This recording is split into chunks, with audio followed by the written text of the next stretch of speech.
Welcome to this explainer. Today, we're jumping straight into an absolutely incredible, yet kind of overlooked, epic of resistance from 19th century Yoruba land.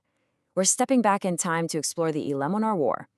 Now, this is a story that isn't always front and center in your typical mainstream history books, but as you'll see today, it is just a fascinating tale of local pride, brilliant battlefield tactics, and honestly, unyielding resilience. So picture this. How does a small town survive an unstoppable army? It's the ultimate underdog scenario, right? We have seen this dynamic play out in history over and over again, but the way it unfolds in this specific narrative is really something special. We're going to dive into how local ingenuity, a deep-rooted spiritual belief, and just absolute, unwavering unity allowed a small community to stand toe-to-toe with a massive, terrifying military machine. To really get why this matters, we have to look at the domino effect of the era. So, in the early 1800s, the once mighty Oyo Empire starts to collapse, basically crumbling under the weight of internal betrayals. And as Oyo falls, we see the rise of Ilorin, which was heavily driven by expanding Fulani influence. The inevitable result of all this?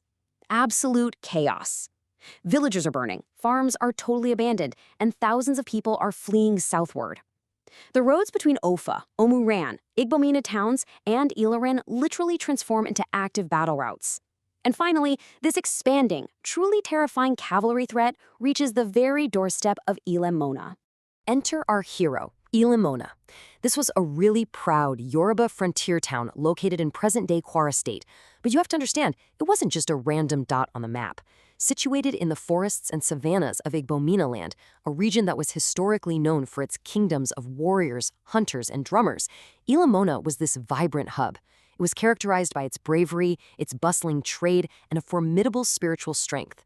These were people deeply, deeply connected to their land. Now, setting the stage for this conflict, it was a clash of sheer imbalance. On one side, you've got the expanding Aileron cavalry. We're talking highly mobile horsemen sweeping through frontier communities, heavily armed with swords, intimidating charms, and just overwhelming numbers. They demanded loyalty and tribute from literally everyone in their path. And against them stood the Ilemona defenders. They didn't have massive cavalry. They were vastly outgunned.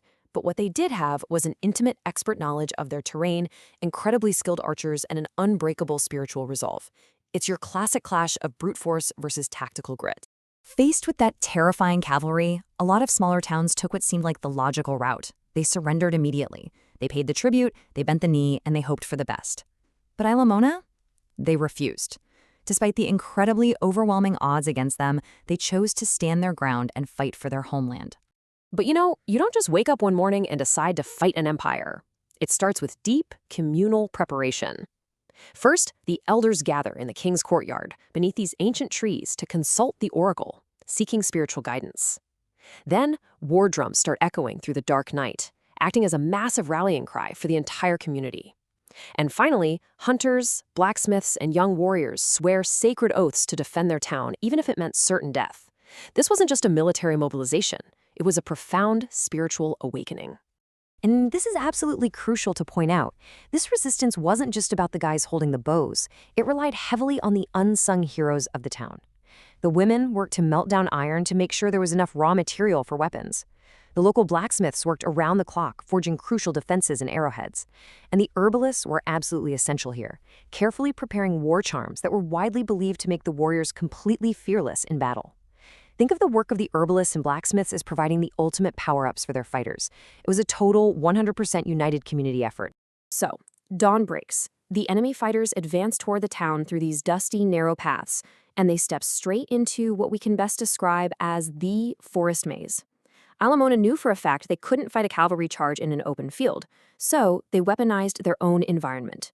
They used their deep, generational knowledge of the local geography as their primary tactical advantage.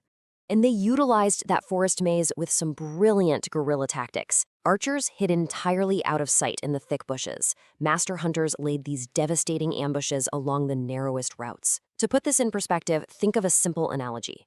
The Ilorin cavalry was like this massive, powerful bulldozer, right?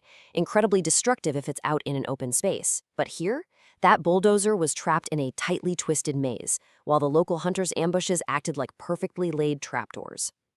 The horses and swords meant absolutely nothing when you couldn't even see where the arrows were coming from.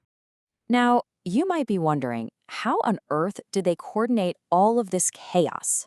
Well, they used what we can essentially call an encrypted radio network. The people of Ilemona used their traditional war drums to communicate enemy movements across the hills in real time. To the invading cavalry, it probably just sounded like intimidating noise, but to the defenders, it was precise, encrypted data telling them exactly where to shift their forces, where to spring the next trap, and where to hold the line. It was just brilliant. This incredible coordination actually sparked legends. According to local oral history, quote, invading soldiers believed ancestral spirits were fighting beside them, end quote. The warriors of Ilemona fought with such overwhelming fury, constantly striking from the shadows of the forest maze, that the surviving enemies truly believed they were fighting ghosts. They honestly believed the literal land and its spirits had risen up to defend the town.